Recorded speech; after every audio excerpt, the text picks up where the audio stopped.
Bonjour à toutes et à tous et bienvenue au monde magique des symboles et traditions païennes. Nous allons aujourd'hui nous pencher sur une très grande fête annuelle, celle de Noël. C'est une fête emplie de mysticisme et de spiritualité. Si ce n'était pas en raison de l'hystérie moderne générée par notre société de consommation à outrance, cette fête aurait très probablement conservé son caractère mystique originel. Ceci dit, elle reste malgré tout une des célébrations majeures de notre calendrier actuel. Par trop souvent encore, on nous présente la fête de Noël comme étant le souvenir de la naissance de Jésus-Christ. Ce sémite de la tradition biblique serait né le 25 décembre, raison pour laquelle serait fêté Noël de nos jours. Or, rien n'est plus faux, car personne ne sait en fait quand serait né le Nazaréen, et c'était déjà ainsi dans l'Antiquité. Ce n'est qu'au IVe siècle que fut décidé par un concile du Vatican la date supposée de la naissance de Yeshua ben Joseph, véritable nom sémite, de Jésus-Christ. Cette fête fut fixée au 25 décembre car cette date correspondait à une importante célébration païenne que les chrétiens n'arrivaient pas à faire disparaître malgré leurs nombreux interdits. Ils pensaient ainsi récupérer les païens en les convertissant sournoisement par cette ruse. Il faut le clamer haut et fort, quitte à blesser certains puristes, qu'il n'y a rien de chrétien dans cette fête de Noël, et, comme nous allons le voir, tout y est d'origine païenne. Noël est en réalité une fête qui s'étend sur une vaste période qui dure dans certains cas tout un mois. On fête la période solsticiale, celle du solstice d'hiver. Toutes les traditions païennes d'Europe ont fêté religieusement le solstice d'hiver. Ce fut le cas par exemple il y a plusieurs milliers d'années au site irlandais de Newgrange, où, lors du solstice d'hiver, le premier rayon de soleil pénètre tout au fond du site mégalithique en illuminant un triskel gravé sur une roche. La dimension magico-religieuse d'un tel événement est profondément enracinée dans les cultures anciennes d'Europe. Les traditions païennes célébraient au moment de l'équinoxe de printemps l'union mystique et sexuelle entre le ciel père et la terre mère, union qui donne le jour à l'enfant soleil 9 mois plus tard, date qui correspond justement au solstice d'hiver. L'enfant soleil est l'image que tentèrent de déformer les chrétiens en attribuant à cette date la naissance de leur enfant Jésus. Le solstice d'hiver est ce moment magique quand toute la nature reprend son souffle. Le déclin solaire de l'automne tire à sa fin. C'est la période des jours les plus courts de l'année, l'instant béni des dieux à partir duquel les jours vont à nouveau croître. La lumière céleste revient et chassera petit à petit l'obscurité et les démons de l'hiver. Le solstice d'hiver annonce le retour des beaux jours et de l'abondance qui les accompagnera. Il ouvre la porte cyclique de la nouvelle année, celle qui promet le renouveau des forces vives.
La lumière céleste revient et chassera petit à petit l'obscurité et les démons de l'hiver. Le solstice d'hiver annonce le retour des beaux jours et de l'abondance qui les accompagnera. Il ouvre la porte cyclique de la nouvelle année, celle qui promet le renouveau des forces vives. C'est aussi une période de méditation et de recueillement, celle pendant laquelle on honore le souvenir des ancêtres et des lignées de sang. Pour bien comprendre les racines païennes de Noël, nous allons étudier ici les deux grandes cultures qui influencèrent la fête de Noël.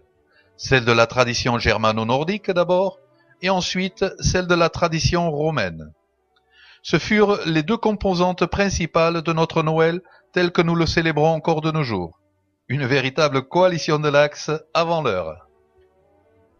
Certains se sont peut-être déjà posé la question, mais comment se fait-il que Noël ait des symboles comme le sapin, le hou, le gui, la neige, Papa Noël et ses reines, autant d'éléments qui sont complètement inexistants en Israël, patrie de Jésus?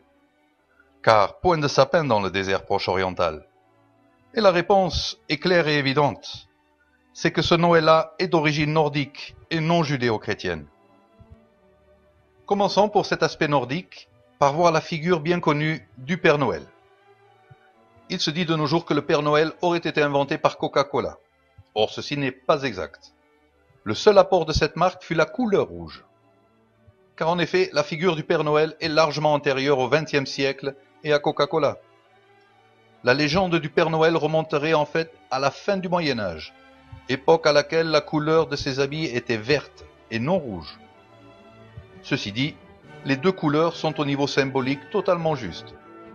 Le vert représente les forces vives de la nature qui renaissent, où figurent également les toujours verts, les evergreens, ces plantes qui symbolisent ce qui ne meurt pas en hiver.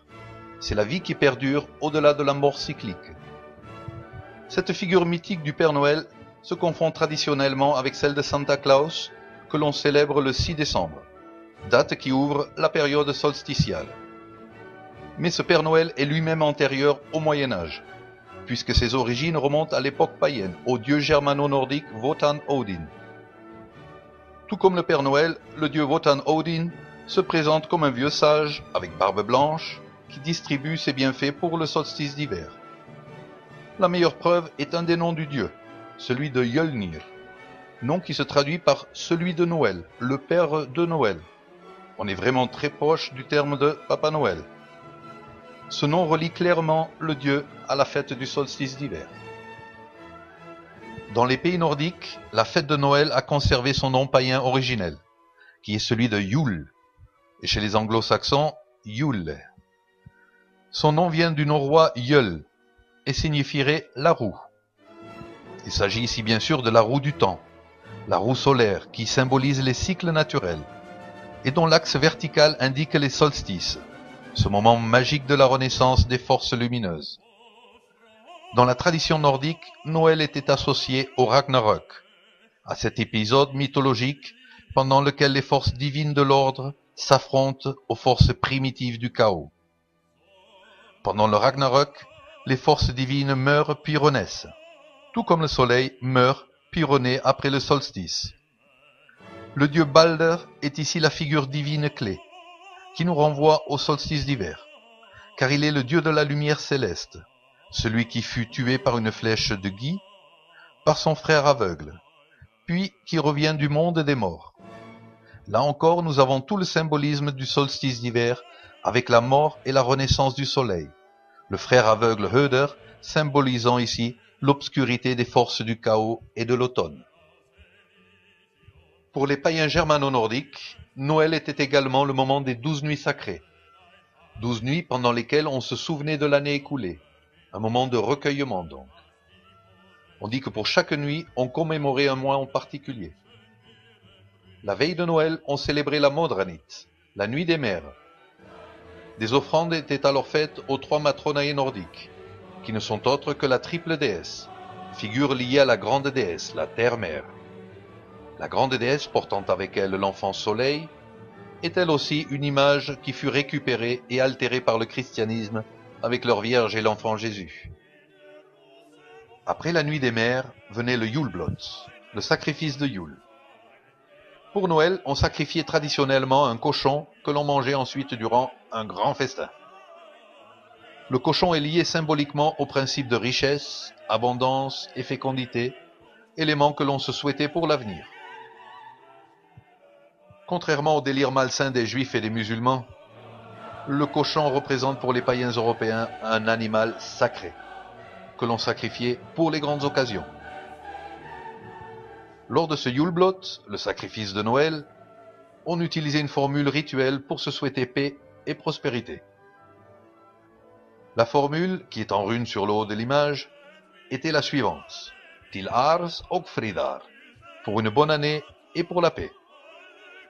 La période du solstice d'hiver est avant tout une fête familiale emplie de paix et qui s'est célébrée le plus souvent au coin du feu. Les vieux racontaient alors aux enfants les anciens mythes, et c'est ainsi que l'avenir, les enfants, prenait racine dans le passé, les vieux. C'est là aussi que les enfants recevaient les cadeaux, ce qui en plus de la joie devait apporter symboliquement la promesse de richesse pour le futur.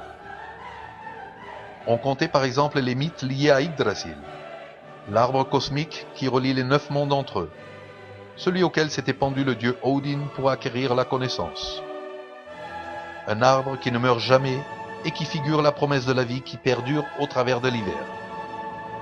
C'est ce même arbre d'ailleurs qui est à l'origine de notre sapin de Noël. Le vert symbolisant la vie et les lumières qui le décorent, la promesse de la lumière qui reviendra. Tous les conifères et evergreens en général recoupent ce symbolisme du toujours vert, de cette vie qui ne meurt point. Le hou en est un autre exemple. La bûche de Noël, elle aussi, entre dans les symboles hérités de notre passé païen. La bûche est en fait un morceau de l'arbre cosmique que l'on introduit dans le foyer afin d'apporter toute sa force divine. Le feu qui la consume représente les forces du chaos emprisonnées par les puissances solaires. C'est le feu libérateur du solstice d'hiver. Bien que ce solstice ouvre la porte de l'hiver, la période froide et morte de l'année, il est aussi celui qui ouvre le retour de la lumière, avec les jours qui redeviennent plus longs.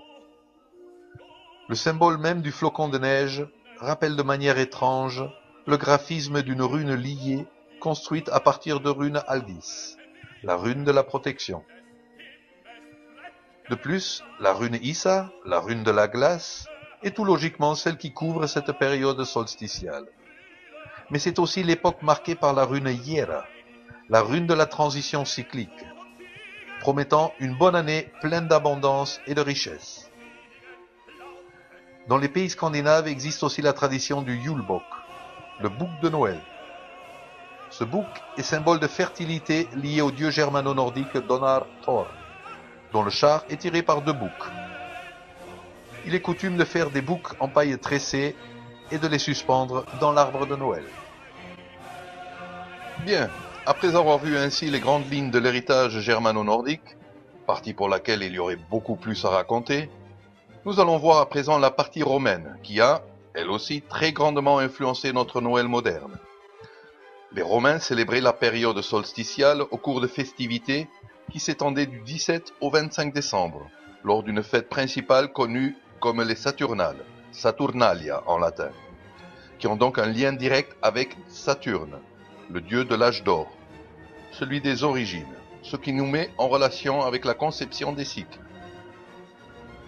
Au-delà de la mort et de ces célébrations comme le Mundus Patets du 8 novembre, les forces de l'inframonde sont vaincues par la grande promesse cosmique. Le soleil reviendra. Un nouvel âge d'or vient ainsi ponctuer la période du solstice, apportant avec soi le retour de la lumière des dieux.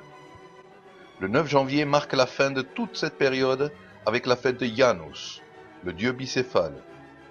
Ce dieu est celui des transitions cycliques, une tête tournée vers le passé et l'autre vers le futur, une tête tournée vers le passé et l'autre vers le futur, une tête tournée vers le passé et l'autre vers le futur.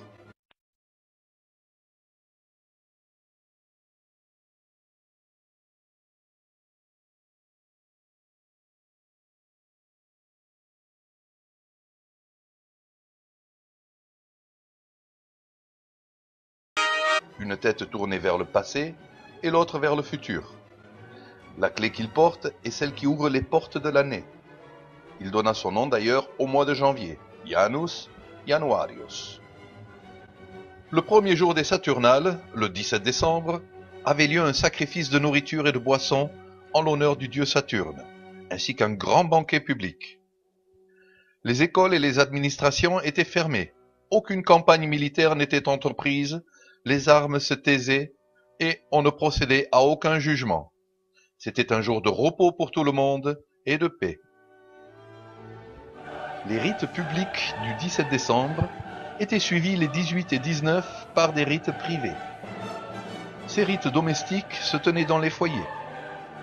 On se saluait par la formule héritée de la tradition grecque « Yo », formule que l'on répétait 2 fois, en le criant même « Yo, yo », un mot qui était une invocation au triomphe, ce qui dans le cadre de Noël se comprend bien sûr comme une victoire des forces solaires.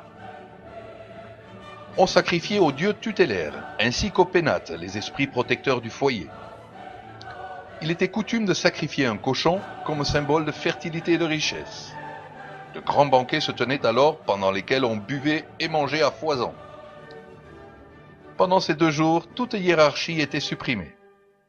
Les esclaves festoyaient avec les maîtres et se permettaient certaines libertés comme la mise en scène théâtrale et burlesque des maîtres. C'est une époque de libre expression pour tout le monde. Il règne un véritable esprit de fraternité, l'esprit de Noël. Le 19 décembre se célébrait également une fête en l'honneur de la déesse Ops, la déesse de l'abondance et de la richesse.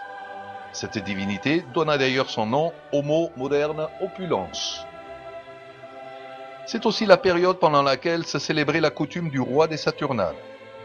Un maître de cérémonie était alors désigné par tirage au sort, et dans l'allégresse générale, il donnait aux convives des ordres défiant les normes habituelles de la société.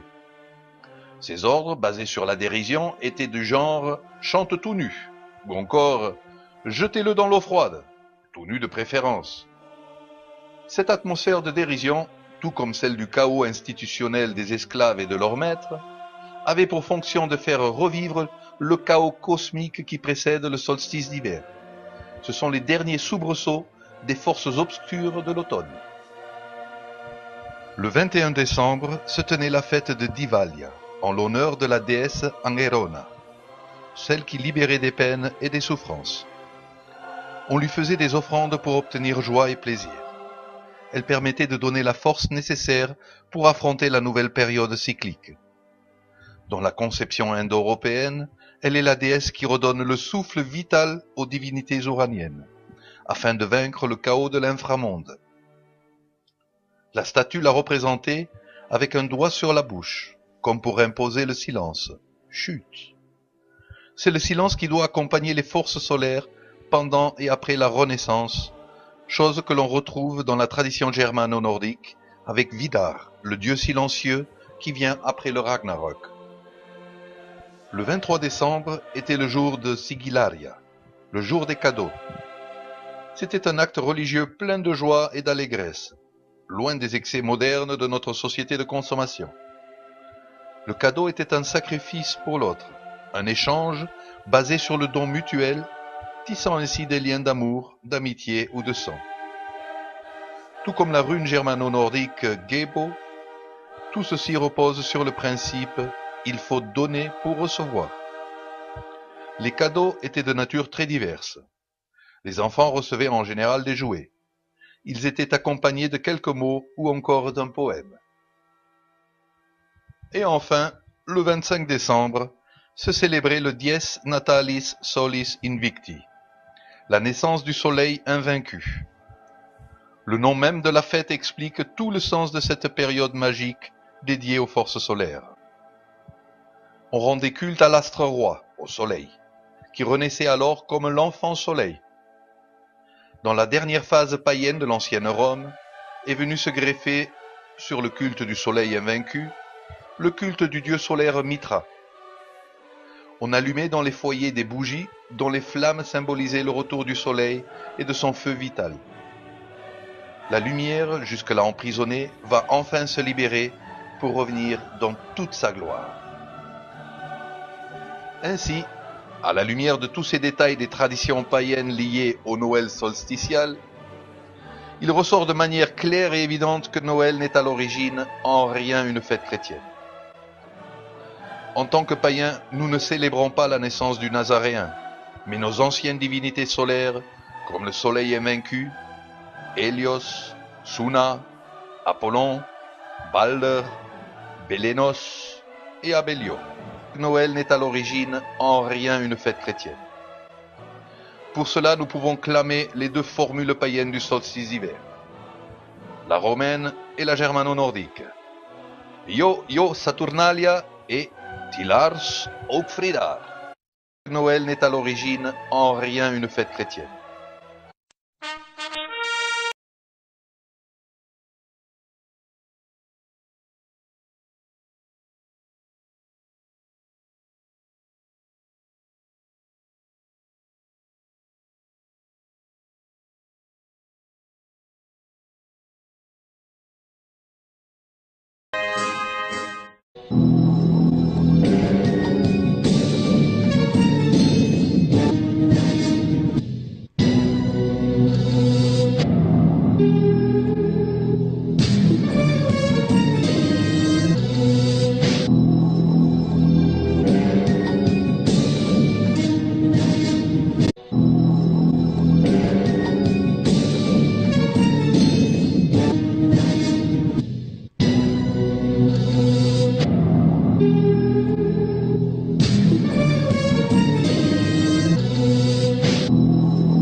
Jésus-Christ TV,